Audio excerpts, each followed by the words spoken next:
Hello friends, welcome to best cooking இன் தமிழ். இன்றைக்கி நம்ம எங்கள் ஊர் ஸ்பெஷலான ஒரு அருமையான மீன் குழம்பு தாங்க செய்ய போகிறோம். வாங்க இதை எப்படி செய்யலாங்கிறதும் பார்க்கலாம்.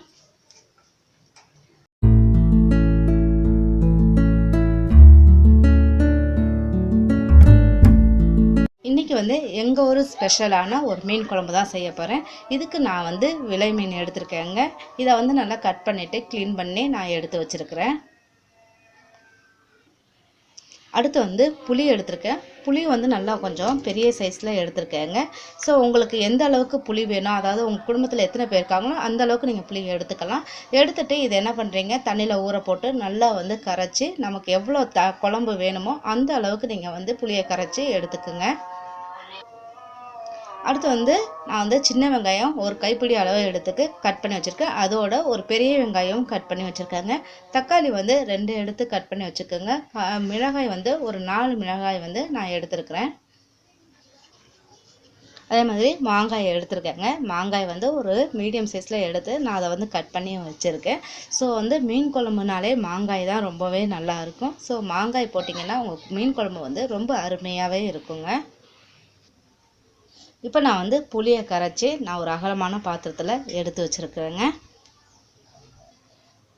இப்போ ஒரு மிக்ஸி ஜார் ஒன்று எடுத்துக்கோங்க. இதில் வெங்காயத்தை ஒரு கைப்பிடி அளவு வெங்காயம் மட்டும் போட்டுக்கோங்க. மிச்ச வெங்காயம் அப்படியே எடுத்து வச்சுருங்க தனியாக. அதே மாதிரி நம்ம தக்காளியில் பாதி தக்காளி நான் இதில் சேர்த்துக்கிறேன். இப்போ மிளகாய்த்தூள் இதில் நான் ஒரு 1.5 ஸ்பூன் அளவுக்கு மிளகாய்த்தூள் இதில் ஆட் பண்ணிக்கிறேங்க. அடுத்து மல்லித்தூள் இதில் ஒரு 4 ஸ்பூன் அளவுக்கு மல்லித்தூள் ஆட் பண்ணிக்கோங்க. ஸோ நம்ம திக்னஸ்க்கு தான் மல்லித்தூள் ஆட் பண்ணுறோம். மல்லித்தூள் ஆட் பண்ணுறதுனால குழம்பு நல்லா கொஞ்சம் கெட்டியாகவும் இருக்கும், அதே நேரம் நல்லாவும் இருக்கும். நீங்கள் மல்லித்தூள் கம்மியாக போட்டிங்கன்னா ரொம்ப அது தண்ணியாக இருக்கும். ஸோ இப்போ நம்ம இதை என்ன பண்ண போகிறோம், கொஞ்சமாக இந்த புளிக்கரைசல் உள்ள தண்ணியே நம்ம ஊற்றிக்க போகிறோம்.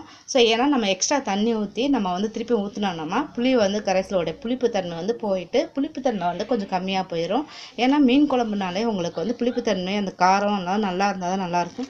ஸோ தண்ணி கொஞ்சம் ஆட் பண்ணிவிட்டு இதை அப்படியே கொஞ்சம் நேரம் நம்ம பிளெண்ட் பண்ணி எடுத்துக்கலாம். பாருங்கள், இப்போ நம்ம நல்லா பிளெண்ட் பண்ணி எடுத்துட்டோம். இப்போ என்ன பண்ணுறீங்கன்னா, அதாவது அந்த வெங்காயம் தக்காளி எல்லாமே இந்த மசாலாவோட கொஞ்சம் அரையணும். அரைச்சிட்டு இந்த புளி தண்ணியே நம்ம என்ன பண்ணலாம், ஃபுல்லாக ஊற்றிடுங்க. இதில் ஊற்றிட்டு ஏன்னா நம்ம நல்லா மிக்ஸ் பண்ணிவிட்டு திருப்பி என்ன பண்ணுறோம், இதிலேயே ஊற்ற போகிறோம்.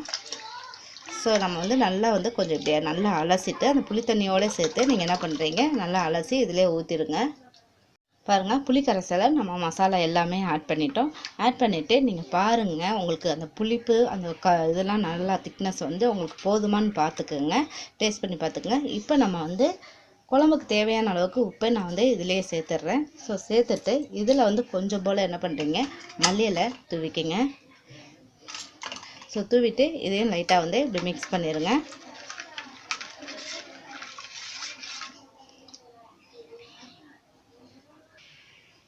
இப்போ நான் மீன் குழம்பு காய்ச்சக்கூடிய ஒரு பாத்திரத்தை வச்சுருக்கேங்க. பாத்திரம் நல்லா ஹீட் ஆன பிறகு நம்ம என்ன பண்ணலாம், ஒரு 50 கிராம் அளவுக்கு எண்ணெய் ஊற்றிக்கிங்க. நான் நல்லெண்ணெய் ஆட் பண்ணுறேன். மீன் குழம்புக்கு நல்லெண்ணெய் ஆட் பண்ணால் ரொம்பவும் நல்லது.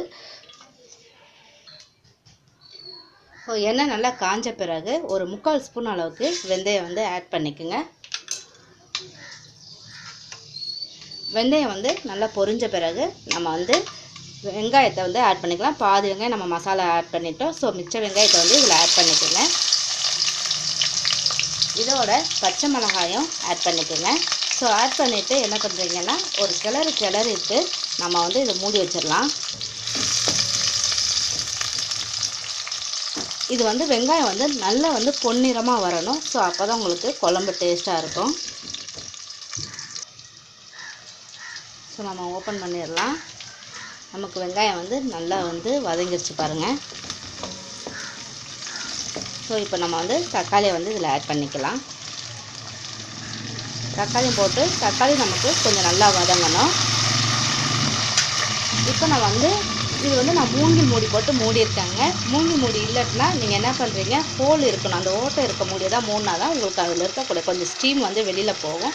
அதனால் ரெண்டாவது உங்களுக்கு அது மாதிரியும் இல்லை, அப்படி ப்ளெயினாக தான் இருக்குது அப்படின்னா நீங்கள் என்ன பண்ணுறீங்க, ஃபுல்லாக மூடாமல் இந்த மாதிரி கொஞ்சம் கேப் விட்டு இப்படி மூடணும். ஸோ நான் வந்து மூங்கில் மூடி இருக்கனால நான் வந்து ஃபுல்லாகவே மூடியிருக்கேங்க. பாருங்கள், இப்போ நமக்கு தக்காளியும் வந்து வதங்கிடுச்சு.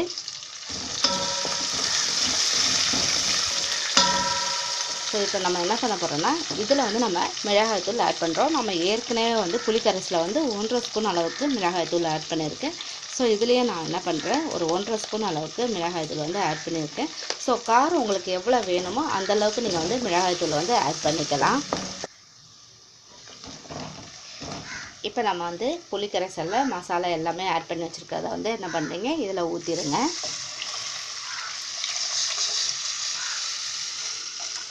ஸோ ஊற்றிட்டு இது என்ன பண்ண போகிறோம், கொஞ்சம் மீடியம் ஃப்ளேமில் வச்சு இது வந்து நமக்கு ஒரு கொதி வரணும். அதுக்கப்புறமா தான் மீனை வந்து நம்ம இதில் போடணும். பாருங்கள், இப்போ நமக்கு குழம்பு வந்து கொஞ்சம் கொதிக்க ஆரம்பிச்சிருச்சு பாருங்கள். இப்போ இந்த ஸ்டேஜில் நம்ம என்ன பண்ண போகிறோம் அப்படின்னா, மீனெல்லாம் போட்டுற போகிறோம். ஸோ மீனை போட்டுருங்க. மீனை போட்டுட்டு இது என்ன பண்ணணும், ஹை ஃப்ளேமில் வச்சிடாதீங்க, கொஞ்சம் மீடியம் ஃப்ளேமில் தான் வைக்கணும். ரொம்ப ஹை ஃப்ளேமில் வச்சோன்னா மீன் வந்து சீக்கிரம் நமக்கு குக் ஆகி அது எல்லாமே உடஞ்சிரும். ஸோ இப்போ நம்ம மீன் எல்லாமே போட்டுட்டாங்க. மீன் போட்ட பிறகு இதில் வந்து நம்ம மாங்காயும் போட்டுடலாம். ஸோ மாங்காயும் போட்டுட்டு மீடியம் ஃப்ளேமில் இதை வந்து ஒரு 5 நிமிஷம் நம்ம வைக்கணும்.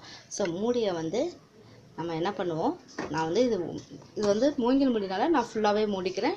இல்லைன்னா நீங்கள் என்ன பண்ணுறீங்க, லைட்டாக கொஞ்சம் இப்படி ஓப்பன் பண்ணுற மாதிரி இருந்துட்டு நீங்கள் பண்ணுங்கள். அப்போ தான் உங்களுக்கு என்ன பண்ணலாம், அந்த எண்ணெய் எல்லாமே உங்களுக்கு நல்லா வந்து மேலே மிதக்கும். ஸோ கொஞ்சம் அதில் இருக்க ஸ்டீம் எல்லாம் கொஞ்சம் வெளியில் போகும். இல்லைன்னா நீங்கள் என்ன பண்ணலாம், அந்த வேர்வையெல்லாம் உங்களுக்கு வடிஞ்சு என்ன ஆகும்னா குழம்பு ரொம்ப தண்ணியாக போயிடும். பாருங்கள், நம்ம மீனும் மாங்காயும் போட்டு ஒரு 5 நிமிடம் ஆயிடுச்சுங்க. இப்போ இதை வந்து நம்ம ஓப்பன் பண்ணிடலாம்.